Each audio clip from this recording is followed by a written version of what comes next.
Malapit na matapos yung construction ng dig. Tayo na yung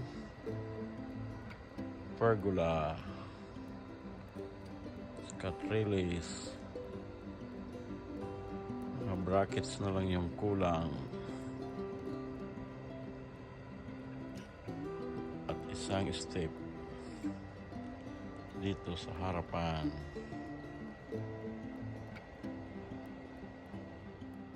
Kaunting linis. At by next year, pwede nang barnisan. Hindi pa pwede ngayon dahil may chemicals pa yung mga lumber. Pressure treated.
Ito na yung kusina.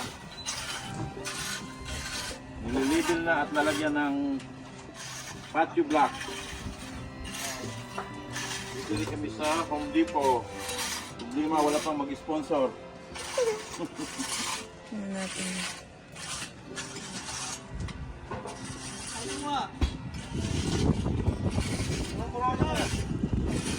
Ah, 55% na yung product ng link namin.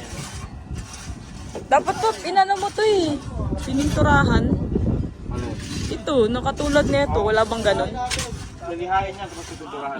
Para maganda siya tignan. Sabay-sabay na ba dali lang naman yan, i-ano ko lang yan. Liha, tawag mo to. I-grinding ko lang yung live. Oh, para diretso pag ano, 'di ba? Wow! Okay, go ahead. Ulo naman. Go! Okay. Pedal! Oh.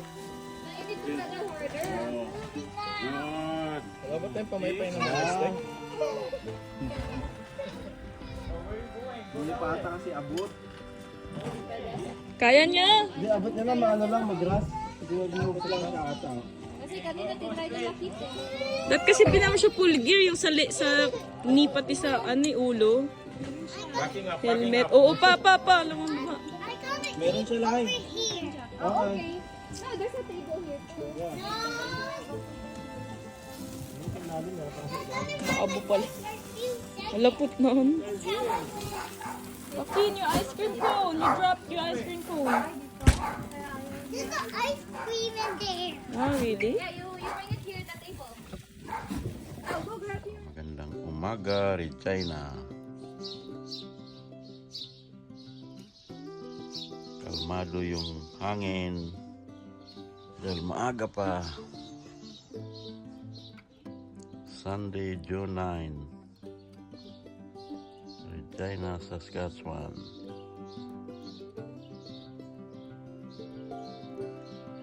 Ito si Madam Julie.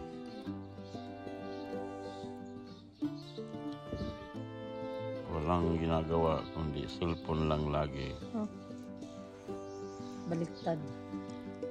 Siya yung nagsiselfone.